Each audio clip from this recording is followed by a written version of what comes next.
Bismillahirrahmanirrahim. Assalamualaikum warahmatullahi wabarakatuh.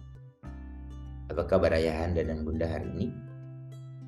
Semoga pada saat mendengarkan informasi ini dalam keadaan sehat, fisik, mental, rohani, dan sosial. Hari ini kami akan berupaya insya Allah berbagi informasi terkait dengan akses ke informasi layak anak yang merupakan hak anak yang diatur melalui pasal 17 Konvensi Hak Anak. Sebagaimana kita ketahui, konvensi ini telah diratifikasi sejak tanggal 25 Agustus tahun 1990 melalui keputusan Presiden nomor 36 tahun 1990. Akan tetapi yang berhubungan dengan pasal 17 ini salah satu pasal yang tidak diaktifkan, tetapi mulai dihidupkan sejak tanggal 11 Januari 2005 pada saat Pak SBY meminta Menteri Luar Negeri Hasan Wirayuda mengaktifkan pasal ini selain ada 6 pasal lainnya. Apa poin yang diharapkan oleh Konvensi Hak Anak yang perlu diimplementasikan oleh negara-negara yang telah meratifikasi konvensi ini? Yaitu anak-anak berhak untuk mendapatkan informasi dari internet, radio, televisi, koran, buku, dan sumber lainnya. Kemudian, orang dewasa harus memastikan, kita garis bawahi kata memastikan, informasi yang mereka peroleh tidak berbahaya. Kemudian, pemerintah harus mendorong media untuk berbagi informasi dari banyak sumber berbeda dalam bahasa yang dapat dipahami oleh semua anak. Jadi yang kita gunakan adalah bagaimana kita memastikan berbagi informasi dengan frekuensi anak. Ini poin penting. Untuk memastikan media dan televisi untuk menyebarkan informasi-informasi yang sangat berguna dan bermanfaat untuk proses tumbuh kembang anak, terutama terakses pada informasi yang berhubungan dengan kesehatan, pendidikan, sosial, budaya, agama, ini benar-benar sudah terfilter. Untuk itu, DPR bersama Presiden telah menerbitkan minimal ada 2 undang-undang penting yang perlu kita ketahui yang berhubungan dengan pasal 17 ini. Pertama adalah Undang-Undang Nomor 40 Tahun 1999 tentang pers yang ditandatangani oleh Presiden B.J. Habibie yang hampir bersamaan dengan undang-undang sebelumnya, yaitu Undang-Undang Nomor 39 Tahun 1999 tentang hak asasi manusia. Di sana juga ada satu bagian 10 tentang hak anak. Itu pertama ya.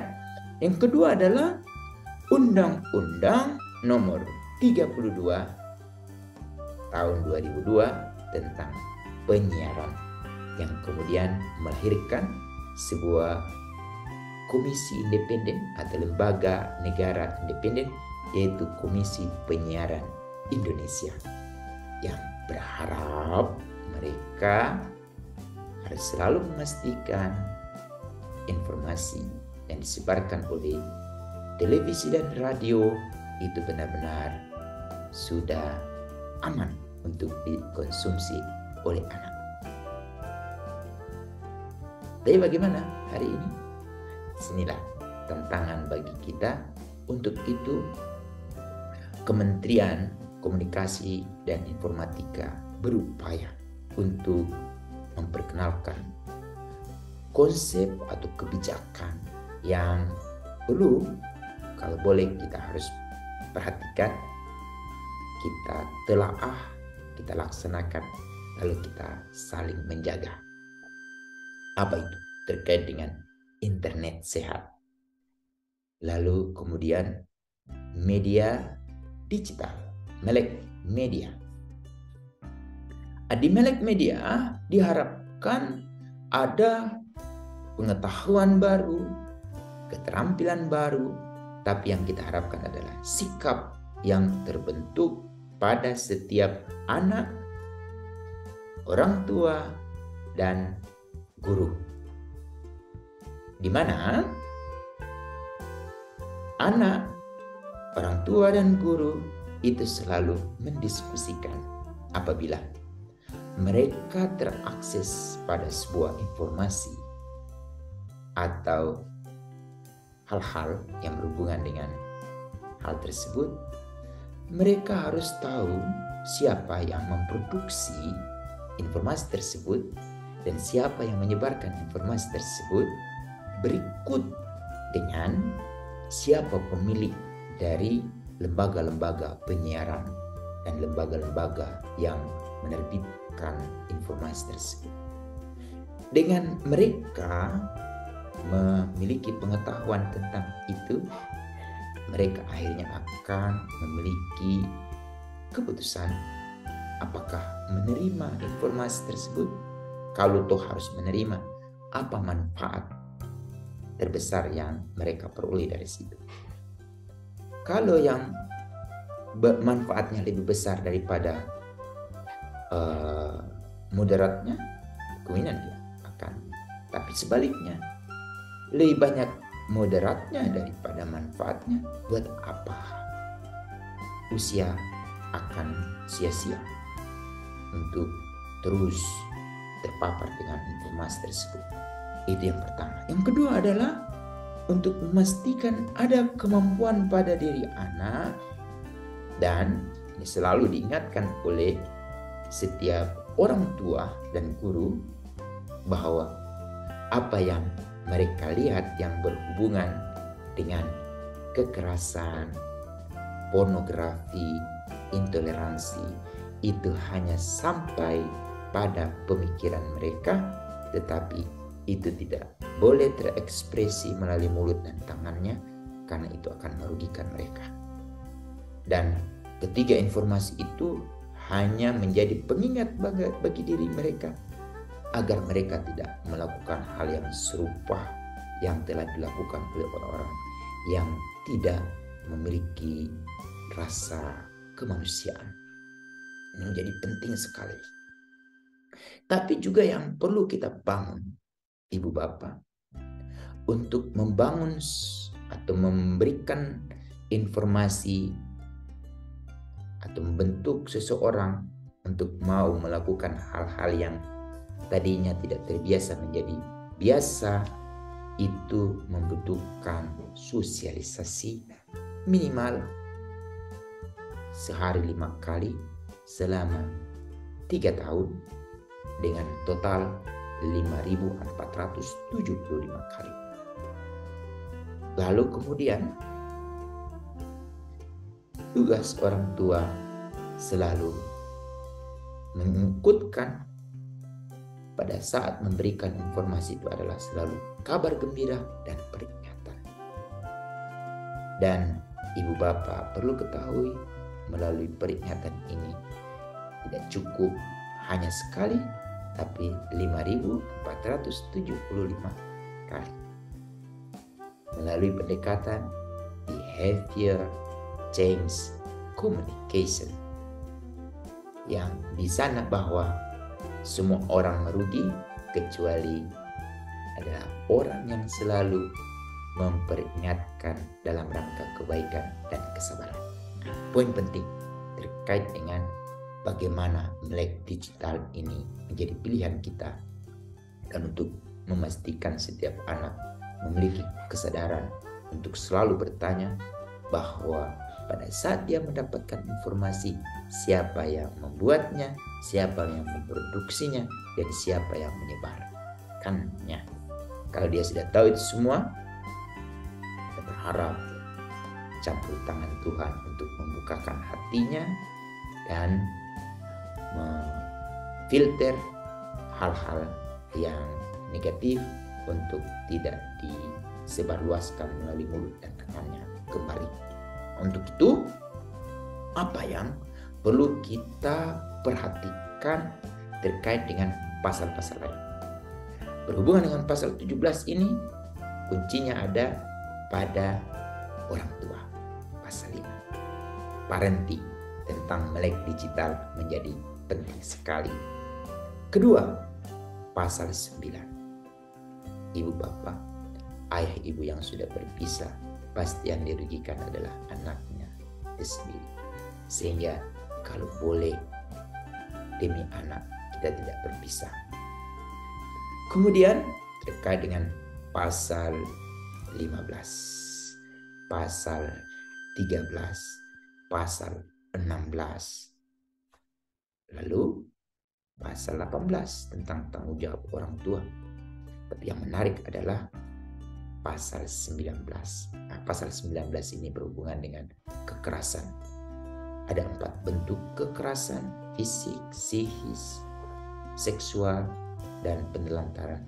Kalau boleh, itu tidak akan dilakukan oleh anak-anak yang terpapar informasi terkait dengan itu, yang kemudian hanya menjadi pengingat bagi diri mereka.